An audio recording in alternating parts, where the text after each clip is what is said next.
আসসালামু আলাইকুম। নতুন বেতন কাঠামো নিয়ে আজকে সুখবর আছে। সেটা হচ্ছে আজকে 14 তারিখ প্রধান উপদেষ্টার সাথে জাতীয় বেতন কমিশনের যে প্রতিনিধি দল তারা সবাই যে দেখা করছে, আপনারা এই ছবিটা দেখতে পারতেছেন। এখানে যারা যারা আছে তারা সবাই এই জাতীয় বেতন কমিশন 2025 যেটা গঠন করা হয়েছে এই সদস্য। তারা তারা সবাই মিলে প্রধান উপদেষ্টার সাথে দেখা করেছেন এবং তারা তাদের যে কাজের অগ্রগতি সেইটা তুলে ধরেছেন। এবং 14 সেপ্টেম্বর বিকাল 5টার দিকে আজকে প্রধান উপদেষ্টার দপ্তরে যমুনাতে এই বৈঠকটি অনুষ্ঠিত হয়।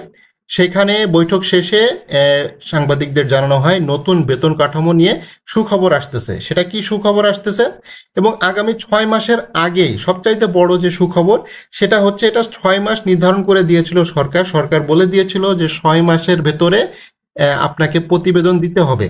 তো যারা বেতন কমিশনের যে চেয়ারম্যান আছেন জাকির আহমেদ খান, তিনি 6 মাসের আগেই এই বেতন কাঠামোর যে রিপোর্ট সেটা চূড়ান্ত করবেন বলে তিনি আশা প্রকাশ করেছেন। তো রোববার বিকালে 14 সেপ্টেম্বর রাষ্ট্রীয় অতিথি ভবন যমুনায় প্রধান উপদেষ্টার সঙ্গে কমিশনের প্রতিনিধি দলের এই বৈঠক অনুষ্ঠিত হয় এবং প্রতিনিধি দলে আপনারা যে ছবিটা দেখতে পারতেছেন সকলে উপস্থিত আছে। এখানে সকলেই উপস্থিত ছিল। এইখানে জনপ্রশাসন মন্ত্রণালয় থেকে অর্থ উপদেষ্টা পর্যন্ত এখানে উপস্থিত ছিল। তো তিনি যে জিনিসটা বলেন, জাতীয় বেতন কমিশনের চেয়ারম্যান জাকির আহমেদ খান বলেছেন গত এক দশকে মূল্যস্ফীতি জিডিপি বাড়লেও সেই অনুপাতে বেতন বাড়েনি। এটা খুবই যৌক্তিক একটা কথা, সুন্দর একটা কথা তিনি বলেছেন। একটি সময় উপযোগী বেতন কাঠামো নির্ধারণের পাশাপাশি কমিশনের বিশেষায়িত চাকরিদের জন্য আলাদা বেতন কমিশন গঠন, আয়কর পরিষদ বিবেচনায় বেতন কাঠামো, বাসা ভাড়া, চিকিৎসা, যাতায়াত, অন্যান্য ভাতা নিরূপণ, মূল্যস্ফীতির সঙ্গে সমন্বয়ে রেখে পদ্ধতি নিরূপণ করবে তারা। সময়োপযোগী পেনশন সহ অবসর সুবিধা নির্ধারণ, কর্মকর্তা কর্মচারীদের কাজের মান মূল্যায়ন করে তারা কাজ করতেছে, অর্থাৎ কাজের মান মূল্যায়ন করে বেতন কাঠামো এখন নির্ধারণ করা হবে। এবং তিনি আরও জানান মূল্যমান অনুযায়ী একটি বেতন কাঠামো প্রণয়ন, টেলিফোন, গাড়ি ও মোবাইল ফোন সংক্রান্ত বিষয়, আর্থিক সুবিধা, নগদ ও রেশন সুবিধা যুক্তিকরণ, বেতন গ্রেড ও ইনক্রিমেন্ট অসঙ্গতি থাকলে তা দূরী করার সুপারিশ প্রণয়ন করা হবে। প্রত্যেকটা ক্ষেত্রেই তিনি সত্যি কথা বলেছেন এবং প্রত্যেকটা ক্ষেত্রে আসলে সমস্যা আছে। সরকারি কর্মকর্তা কর্মচারীদের বেতন গ্রেড, তাদের রেশন সুবিধা কিভাবে দেওয়া যায়, এটা তো বেশ কিছুদিন ধরে দাবি ছিল।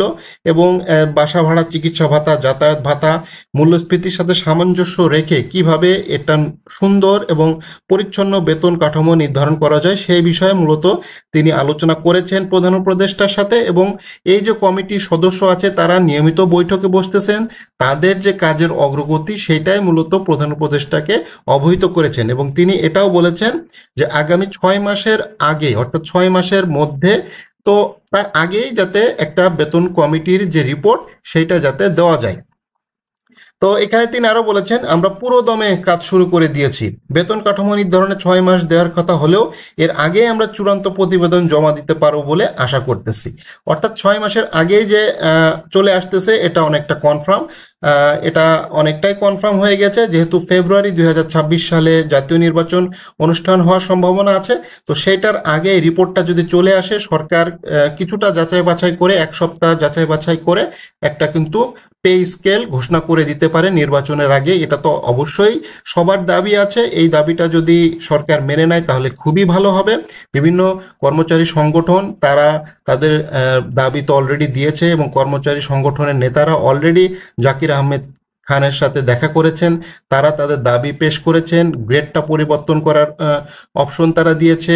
সর্বোচ্চ 1,40,000 টাকা, সর্বনিম্ন 35,000 টাকা বেতনের একটা চার্ট তাদেরকে বলে দিয়েছে। দাবিগুলো উপস্থাপন করেছে। বিভিন্ন গ্রেড ভাতা বৃদ্ধির যে দাবি সেগুলো অলরেডি তিনি বলে দিয়েছেন। বৈঠকে সরকারি স্বায়ত্তশাসিত কর্মকর্তা কর্মচারীদের জন্য একটি যৌক্তিক বেতন কাঠামো নির্ধারণের নির্দেশ দিয়েছেন প্রধান উপদেষ্টা অধ্যাপক ডক্টর মোহাম্মদ ইউনূস, যাতে করে বর্তমান বাস্তবতার সঙ্গে তা সামঞ্জস্যপূর্ণ হয়। বৈঠকে কর্মকর্তাদের সাথে স্বাস্থ্য বীমা বিষয়ে জোর দেন প্রধান উপদেষ্টা। তিনি বলেন এটা গুরুত্বপূর্ণ। বেতন বাড়লেও দেখা যায় এক অসুখের অনেকে সম্বল হারিয়ে ফেলেছে। ইন্স্যুরেন্স থাকলে পরিবার নিশ্চিন্তে থাকবেন। এটা খুবই ভালো কথা বলেছেন তিনি। এ ধরনের কিছু মডেল প্রতিবেশী দেশগুলোতেও আছে। উল্লেখ্য, এক দশক পর সরকারি ও স্বায়ত্তশাসিত কর্মকর্তা কর্মচারীদের জন্য নতুন বেতন কাঠামো নির্ধারণে জাতীয় বেতন কমিশন গঠন করা হয়েছে। এই কমিশন জাতীয় বেতন স্কেলের আওতাভুক্ত সরকারি, আধা সরকারি, স্বায়ত্তশাসিত সংস্থা, রাষ্ট্রায়ত্ত ব্যাংক, আর্থিক প্রতিষ্ঠান, মঞ্জুরিপ্রাপ্ত বিশ্ববিদ্যালয় ও রাষ্ট্রীয় শিল্প প্রতিষ্ঠানসমূহের কর্মকর্তা কর্মচারীদের বেতন ভাতা অন্যান্য সুবিধা পর্যালোচনা করে একটি সুপারিশ করবে। আজকের বৈঠকে অন্যদের মধ্যে উপস্থিত ছিলেন ডক্টর সালেউদ্দিন আহমেদ, অর্থ উপদেষ্টা এবং মুখ্য সচিব সহ জনপ্রশাসন মন্ত্রণালয়ের সিনিয়র সচিব মখলেসুর রহমান। সবাই এখানে উপস্থিত ছিল। আপনার ছবিতে দেখতেই পারতেছেন যে অর্থ উপদেষ্টা আছেন, প্রধান উপদেষ্টা আছেন, জাকির আহমেদ খান আছেন এবং মখলেসুর রহমান আছেন সহ এই কমিটির সকল সদস্য। আপনারা দেখতে পারতেছেন সশস্ত্র বাহিনী থেকেও একজন ব্রিগেডিয়ার জেনারেলকে নিয়োগ করা হয়েছে, তিনিও এখানে উপস্থিত আছেন।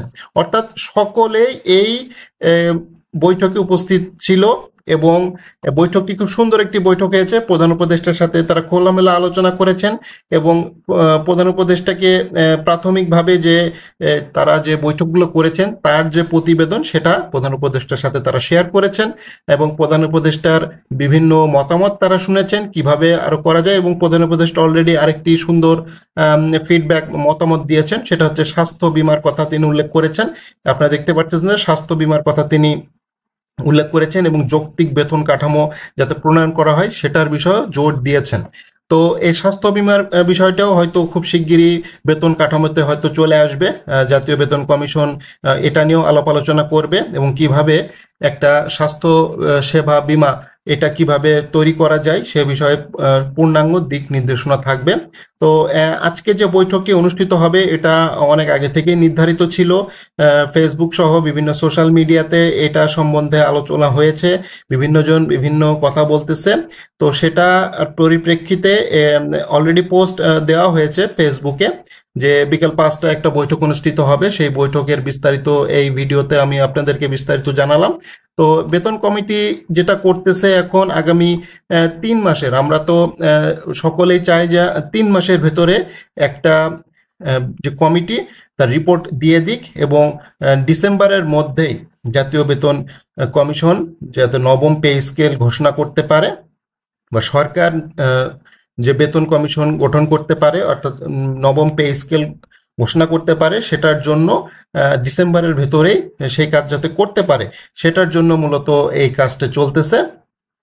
তো সরকারি কর্মকর্তা কর্মচারীদের জন্য আসলে আজকে একটা সুন্দর একটা দিন এবং তারা একটা ভালো সংবাদ পেয়েছে যে বেতন কমিশন যে কাজ করতেছে এটার একটা প্রমাণ আজকে কিন্তু দেখা গেল। এবং প্রতিনিয়ত এর আগেও জাকির আহমেদ খান তিনি প্রধান উপদেষ্টার সাথে দেখা করেছেন, তো সচিবালয়ে অর্থ উপদেষ্টার সাথে দেখা করেছেন। তো সবার সাথে মূলত দেখা হচ্ছে এবং কথাবার্তা হচ্ছে এবং তিনি অলরেডি সকলকে দিক নির্দেশনা দিচ্ছেন, বিভিন্ন মন্ত্রণালয়ে চিঠি দিচ্ছেন, সেখান থেকে বিভিন্ন মতামত আসতেছে। কর্মচারী সংগঠনগুলো মতামত দিচ্ছে যে কিভাবে বেতন কাঠামো পরিবর্তন করা যায়, গ্রেডটা পরিবর্তন করা যায়। অনেকের দাবি আছে যে মাঠ প্রশাসন কর্মকর্তা কর্মচারীদের জন্য রেশন সুবিধা চালু করার জন্য। তো সেই বিষয়টা খুব জোরে সোরে আলোচনা হয়েছে। খুব শিগগিরই এটা সম্বন্ধে একটা ভালো সুসংবাদ আসতেছে। সরকারি কর্মকর্তা কর্মচারীদের জন্য যে নবম পে স্কেল এটা খুব শিগগিরই ঘোষণা হবে। তো আগামী ডিসেম্বরের ভেতরেই হয়তো এটার একটা রিপোর্ট চলে আসতেছে। আপনারা জাস্ট ধৈর্য ধরুন এবং আপনাদের যে দাবি আছে সে সপক্ষে জোর আন্দোলন গড়ে তুলুন এবং দাবির সপক্ষে আপনারা বিশেষ করে ফেসবুক এবং সোশ্যাল মিডিয়াতে আপনারা আপনাদের মতামত প্রদান করুন। ধন্যবাদ।